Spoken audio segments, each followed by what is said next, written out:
আমরা শুনলাম মেষ রাশির কেমন কাটবে, এবার আমরা বৃষ রাশির কেমন কাটবে সেটা দাদার কাছ থেকে জেনে নেব।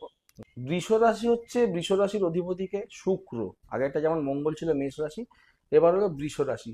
বৃষ রাশি হচ্ছে তোমার শুক্র হচ্ছে অধিপতি।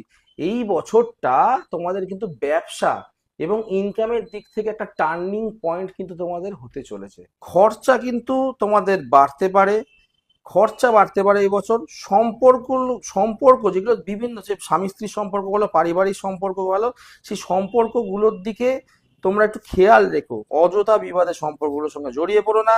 বিবাহের যোগ কিন্তু এই বছরের মাঝামাঝি বিবাহের যোগ আসতে পারে। এবং শরীর নিয়ে কিন্তু তোমরা সাবধান থাকবে। শরীর স্বাস্থ্য কিন্তু খুব একটা ভালো যাবে না। যারা পড়াশোনা করছো, যারা বিদ্যার্থী আছো, তারা কিন্তু একটু খাটনি করবে, একটু বেশি এফোর্ট দেবে। তাহলে কিন্তু তোমরা পড়াশোনা বা উচ্চ বিদ্যায় তোমরা একটা ভালো রেজাল্ট করতে পারে। মোটের ওপর কিন্তু এই বছরটা তোমাদের খুব একটা খারাপ যাবে না।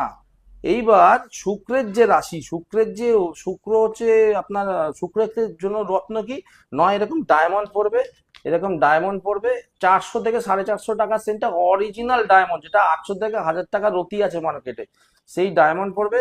অথবা তার উপরত্ন এরকম জারখান তোমরা পড়তে পারো।